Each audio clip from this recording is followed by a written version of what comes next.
लंबे इंतजार के बाद कांग्रेस अध्यक्ष मल्लिकार्जुन खड़गे ने अपनी टीम की घोषणा कर दी है। कांग्रेस की नई टीम में 12 महासचिव बनाए गए हैं। सचिन पायलट, गुलाम अहमद मीर को छोड़ दिया जाए तो महासचिव की फेहरिस्त में सभी चेहरे पुराने हैं। कांग्रेस इन्हीं सेनापतियों के सहारे 2024 के चुनावी समर में उतरेगी, जहां उसके सामने तीसरी बार मोदी के विजय रथ को रोकने की चुनौती है। पार्टी के आधिकारिक आदेश के मुताबिक मल्लिकार्जुन खड़गे ने 12 में से 9 महासचिवों को लोकसभा के करीब 300 सीटों का समीकरण तैयार करने की जिम्मेदारी सौंपी है। प्रियंका गांधी को महासचिव बनाया गया है, लेकिन उन्हें कोई प्रभार नहीं दिया गया।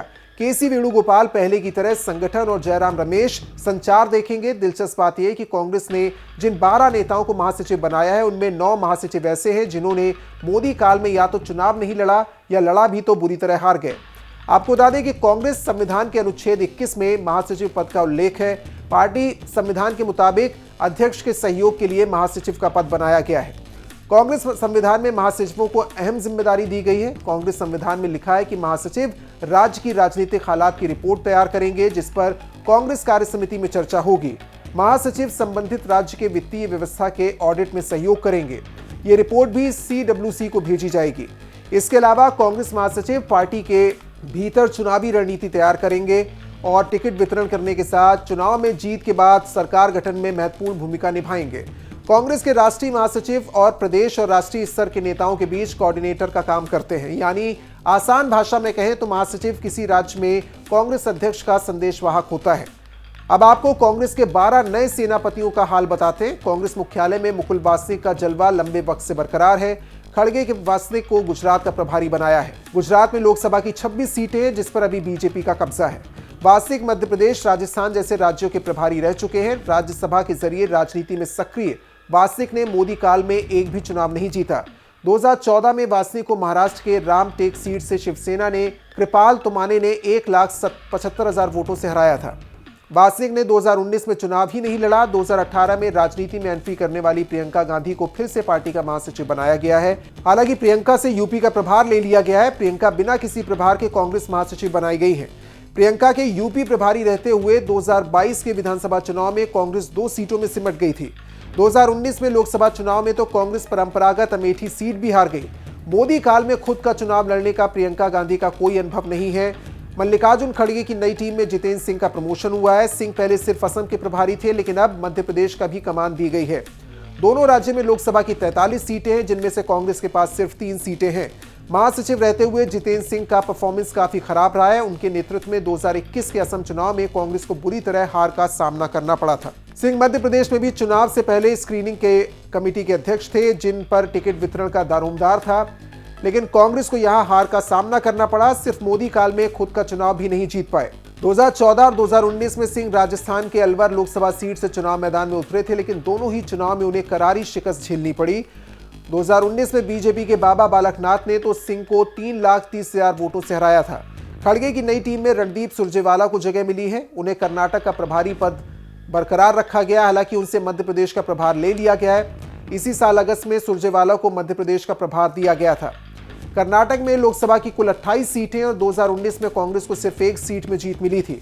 कर्नाटक कांग्रेस अध्यक्ष का गृह राज्य भी है। ऐसे में कर्नाटक कांग्रेस के लिए काफी महत्वपूर्ण माना जा रहा है। बात सुरजेवाला की करें तो 2019 में हरियाणा विधानसभा चुनाव के दौरान सुरजेवाला खुद का चुनाव हार गए थे। उन्हें बीजेपी के लीला राम ने पटखनी दी थी। सुरजेवाला के प्रभारी रहते हुए उत्तर भारत के मध्य प्रदेश में कांग्रेस को करारी शिकस्त मिली। गुजरात के रहने वाले दीपक बाबरिया को हरियाणा और दिल्ली का प्रभारी महासचिव बनाया गया है। 2014 के बाद से बाबरिया ने अब तक एक भी चुनाव नहीं लड़ा। बाबरिया को राहुल गांधी का करीबी माना जाता है। 2014 में बाबरिया पहली बार तब सुर्खियों में आए जब उन्हें नेशनल हेराल्ड में मूल कंपनी एसोसिएटेड जर्नल्स में अतिरिक्त निदेशक बनाया गया था। बाबरिया के महासचिव रहते 2018 में कांग्रेस ने मध्य प्रदेश में चुनाव में जीत दर्ज की, लेकिन 3 महीने बाद हुए लोकसभा चुनाव में पार्टी एक भी सीट पर सिमट गई। महाराष्ट्र से आने वाले अविनाश पांडे को यूपी का प्रभार सौंपा गया है। पांडे अब तक झारखंड के प्रभारी थे। वो राजस्थान के भी प्रभारी रह चुके हैं, लेकिन 2020 में पायलट गहलोत की बगावत के बाद उन्हें पद से हटा दिया गया था। अविनाश पांडे ने भी 2014 के बाद से कोई चुनाव नहीं लड़ा। पांडे 2016 तक राज्यसभा के सदस्य थे, लेकिन उसके बाद उनकी ड्यूटी संगठन में लगाई गई। पांडे को उस यूपी की कमान सौंपी गई है, जहां पार्टी के पास कई जिलों में संगठन नहीं है। वहीं पूर्व केंद्रीय मंत्री कुमारी शैलजा को उत्तराखंड का प्रभारी महासचिव बनाया गया। हाल ही में शैलजा के नेतृत्व में कांग्रेस को छत्तीसगढ़ में करारी शिकस्त मिली है। शैलजा के नेतृत्व में पार्टी 2019 में हरियाणा का चुनाव भी नहीं जीत पाई थी। इतना ही नहीं, 2014 के बाद से शैलजा खुद भी चुनाव नहीं जीत पाई। 2019 में शैलजा अंबाला सीट से चुनाव मैदान में थी। वहीं बीजेपी के रतनलाल कटारिया ने उन्हें 3,40,000 वोटों से हराया था। उत्तराखंड में लोकसभा की कुल 5 सीटें, 2019 में एक भी इसी सीट पर बीजेपी को जीत मिली थी। जम्मू कश्मीर कांग्रेस के पूर्व अध्यक्ष गुलाम अहमद मीर को कांग्रेस ने झारखंड और बंगाल का प्रभारी महासचिव बनाया है।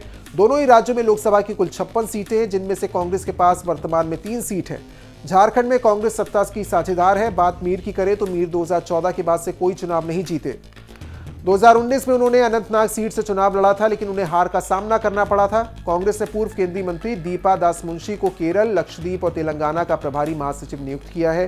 तीनों जगह पर लोकसभा की 38 सीटें हैं। कांग्रेस के सियासी गलियारों में दीपा दासमुंशी की नियुक्ति काफी चौंकाने वाली है। इसकी 2 वजह है। पहली ये कि केरल और तेलंगाना में कांग्रेस मजबूत स्थिति में है। दीपा दासमुंशी को संगठन का ज्यादा अनुभव नहीं है। इतना ही नहीं, दीपा दासमुंशी 2014 के बाद खुद भी एक चुनाव नहीं जीत पाई। 2019 में रायगंज लोकसभा सीट पर दासमुंशी की जमानत जब्त हो गई। रायगंज 2014 तक कांग्रेस की परंपरागत सीट मानी जाती थी। कांग्रेस ने जयराम रमेश को संचार विभाग का प्रभार देते हुए फिर से महासचिव बनाया है। पूर्व केंद्रीय मंत्री रमेश की राजनीति में राज्यसभा के सहारे ही टिकी हुई है। रमेश 2004 से राज्यसभा के सांसद हैं। कभी सोनिया गांधी के खिलाफ विवादित टिप्पणी की वजह से निलंबित हुए रमेश वर्तमान में राहुल गांधी के करीबी माने जाते हैं। 2024 के चुनाव में रमेश पर कांग्रेस की मीडिया स्ट्रेटेजी बनाने की जिम्मेदारी है। कांग्रेस ने 2024 के लिए चुनाव के लिए केसी वेणुगोपाल को मुख्य सेनापति यानी संगठन महासचिव बनाया है। वेणुगोपाल 2018 में संगठन महासचिव बने थे। तब से कांग्रेस सिर्फ हिमाचल, तेलंगाना, कर्नाटक में चुनाव जीत पाई है। वेणुगोपाल के संगठन महासचिव रहते हुए कांग्रेस को 1 लोकसभा और 20 से ज्यादा विधानसभा चुनाव में हार मिली। वेणुगोपाल कांग्रेस के कई नेताओं के निशाने पर रहे हैं। टोंक से विधायक सचिन पायलट को पहली बार संगठन महासचिव का पद मिला है। पायलट के अध्यक्ष रहते हुए 2018 में कांग्रेस को राजस्थान में जीत मिली थी। हालांकि लोकसभा चुनाव में पायलट की परफॉर्मेंस काफी खराब रही। 2014 में पायलट खुद अजमेर से चुनाव हार गए। 2019 में पायलट के गढ़, दौसा और सवाई माधोपुर में भी कांग्रेस को हार मिली। पायलट को छत्तीसगढ़ का प्रभार मिला है, जहां हाल ही में पार्टी चुनाव हारी है। छत्तीसगढ़ की 11 में से 2 सीट पर वर्तमान में कांग्रेस का कब्जा है।